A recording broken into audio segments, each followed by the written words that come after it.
پاکستان اور بھارت دو ہمسائے، دو قومیں جن کے درمیان صرف سرحد نہیں بلکہ دہائیوں پرانی دشمنی بھی ہے۔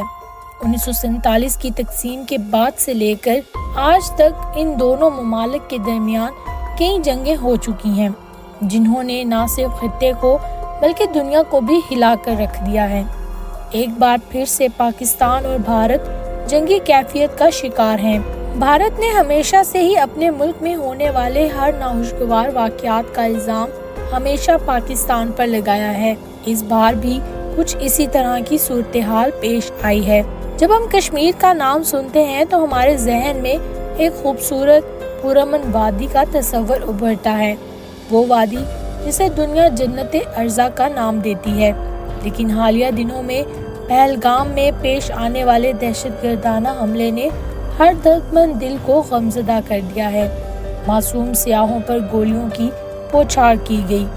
وہاں موجود ایک نوجوان سید عادل شاہ جو خود کشمیری تھا، سیاحوں کو بچانے کے لیے دشمن کی گولیوں کے سامنے کھڑا ہو گیا اور ان کا بہادری سے مقابلہ کرتے ہوئے شہید ہو گیا۔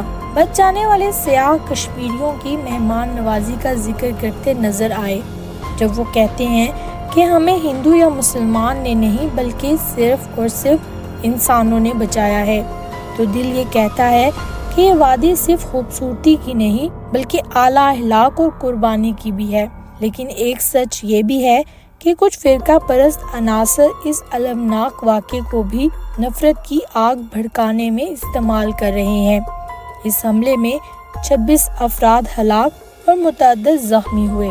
حملہ آوروں نے سیاحوں کو مذہب کی بنیاد پر نشانہ بنایا، خاص طور پر ہندو سیاحوں کو۔ حملے کی ذمہ داری دی ریزسٹنس فرنٹ نے قبول کی، جو لشکر طیبہ سے منسلک ایک تنظیم ہے۔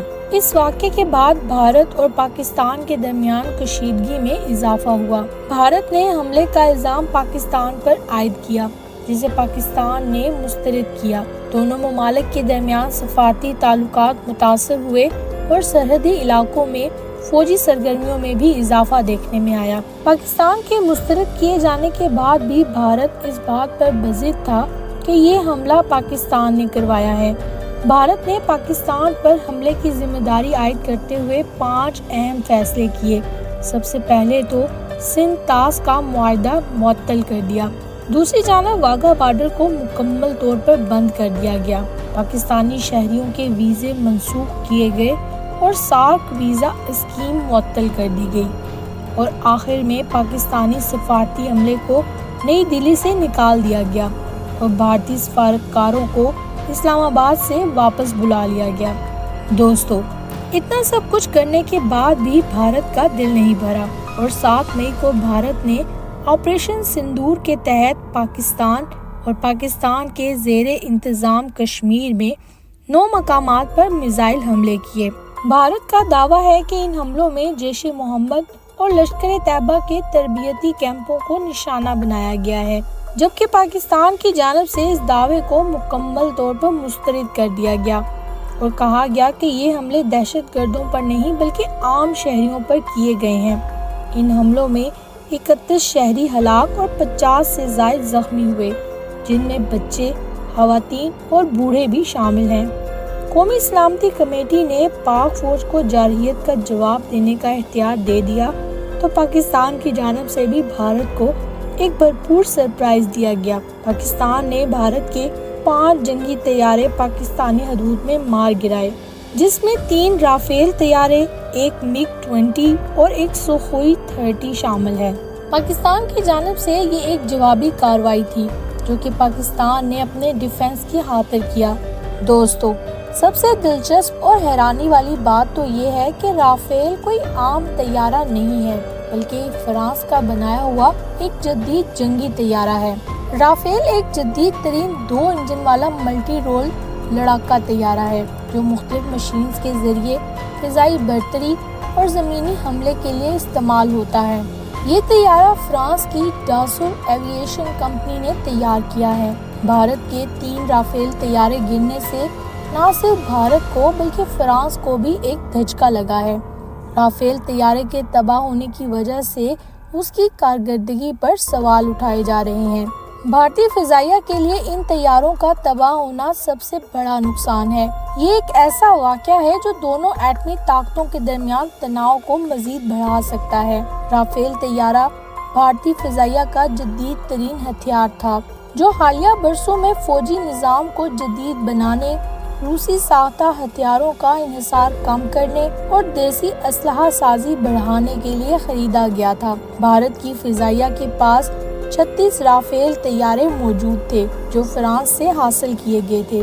ان میں سے 3 طیاروں کا نقصان بھارت کی دفاعی پالیسی پر سوالات کھڑے کر رہا ہے اور ساتھ ساتھ رافیل طیارے کی کارکردگی کو بھی مشکوک بنا رہا ہے۔ اس تمام صورتحال کے بعد بھارت اور پاکستان کے درمیان کشیدگی صرف زمینی اور فضائی محاذ تک محدود نہیں رہی، بلکہ سائبر اسپیس میں بھی ایک نیا محاذ کھل گیا۔ اس دوران دونوں ممالک نے ایک دوسرے پر سائبر حملوں کے الزامات بھی عائد کیے، جس سے خطے میں سائبر سیکیورٹی کے خطرات میں اضافہ ہوا۔ آپریشن سندور کے دوران بھارت کے پاکستان کے مختلف علاقوں میں ڈرون حملے کیے گئے، جن میں کراچی، لاہور، بھاولپور، سیالکوٹ اور مظفر آباد شامل تھے۔ پاکستانی فوج نے یہ دعویٰ کیا کہ انہوں نے بھارتی فضائیہ کے 29 ڈرونز کو مار گرایا ہے۔ یہ ہیرپ ڈرون، جسے سوسائڈ ڈرون بھی کہا جا سکتا ہے، اسے اسرائیلی دفاعی کمپنی نے تیار کیا ہے۔ یہ ڈرون خاص طور پر دشمن کے ریڈار سسٹم کو تلاش کر کے خودکش حملہ کرنے کے لیے ڈیزائن کیا گیا ہے۔ اس کی رینج 500 کلومیٹر تک ہے اور یہ 6 سے 9 گھنٹے تک مسلسل پرواز کر سکتا ہے۔ بھارت نے نہ صرف سیویلینز بلکہ الیکٹرانک وارفیئر کا استعمال کیا، جو روایتی جنگ سے کئی درجے گنا زیادہ شدید اور پیچیدہ ہے۔ پاکستان کی جانب سے ان ڈرونز کو مار گرانا اس کے فضائی دفاعی نظام کی بڑی کامیابی ہے۔ آئیے ایک نظر ان بھارتی ڈرونز پر ڈالتے ہیں کہ آخر یہ ڈرونز پاکستان کے شہروں تک کیسے پہنچے۔ دراصل پاکستان کی جانب سے فوری رد عمل نہ دکھانا بھی ایک حکمت عملی کا سبب تھا۔ یہ ڈرونز بھارت کی جانب سے بھیجنے کا مقصد پاکستان کے ایئر ڈیفنس سسٹم کا پتہ لگا کر اسے ٹارگٹ کرنا تھا۔ دراصل یہ ڈرونز جب کسی بھی ایئر بیس میں داخل ہوتے ہیں تو اگر انہیں ایئر ڈیفنس سسٹم کے ذریعے لاک کر کے ٹارگٹ کیا جائے تو یہ ڈرونز اپنی لوکیشن کا ڈیٹا اپنے ہیڈ کوارٹر بھیجنا شروع کر دیتے ہیں، جس سے دشمن بآسانی ایئر ڈیفنس سسٹم کو ٹارگٹ کر سکتا ہے۔ اسی لیے پاکستان نے ان ایئر ڈیفنس سسٹم کو استعمال کرنے کے بجائے مشین گنز کا استعمال کیا۔ دوسری جانب پاکستان کے ہاتھوں بھارتی رافیل طیاروں کی تباہی نے فرانسیسی کمپنی کو ایک بڑا دھچکا دیا ہے۔ عالمی مارکیٹ میں رافیل کے شیئرز بڑی تیزی سے گر چکے ہیں۔ رافیل طیارے بنانے والی کمپنی ڈیزالٹ ایوی ایشن کے شیئرز کے نیچے گرنے کی خبر واقعی چونکا دینے والی ہے، خاص طور پر اس وقت جب رافیل ایک جدید لڑاکا طیارے کے طور پر مشہور ہے اور ہر ایک اس کو خریدنے اور اسے اپنے فضائیہ میں شامل کرنے کا خواہش مند ہے۔ دراصل پاکستان نے بھارتی رافیل کی ایسی دھلائی کی ہے کہ سرمایہ کاروں کو لگتا ہے کہ رافیل کی ساکھ پر منفی اثر پڑا ہے اور رافیل کی کارکردگی بھی مشکوک ہو چکی ہے۔ ایسے میں اگر کسی ملک نے رافیل طیاروں کا آرڈر منسوخ کر دیا ہو یا کوئی ممکنہ سودا رک گیا ہو تو اس کا اثر کمپنی کی مالی صورتحال پر بھی پڑ سکتا ہے اور اسٹاک مارکیٹ فوراً اس پر منفی رد عمل دیتی ہے، جس کی وجہ سے رافیل طیارہ بنانے والی کمپنی کے شیئرز بڑی تیزی سے گر چکے ہیں۔ 2019 کی انڈیا پاکستان کشیدگی کے بعد انڈیا نے فرانسیسی کمپنی ڈیزالٹ ایوی ایشن سے 36 رافیل طیارے حاصل کیے تھے۔ اس دورانیے میں پاکستان نے چین سے کم از کم 20 جدید J-10C جنگی طیارے حاصل کیے تھے۔ یہ چینی ساختہ PL-15 میزائلوں سے لیس ہیں۔ یہاں J-10C کا ذکر نہ کیا جائے تو یقیناً ناانصافی ہوگی۔ ہمارے جیٹ فائٹر جنہوں نے رافیل گرائے ہیں وہ چینی ساختہ J-10C ہیں۔ انڈین طیاروں کے رونما ہونے کے بعد پاکستانی فضائیہ نے اپنا ملٹی ڈومین آپریشن شروع کیا۔ جیسے ہی انڈین طیاروں نے اپنے ہتھیار استعمال کیے تو پاکستانی فضائیہ کے طیاروں نے ہوا میں رولز آف دا گیمز ہی تبدیل کر دیے۔ انڈیا نے پچھلی بار یہ کہا تھا کہ اگر ان کے پاس رافیل ہوتے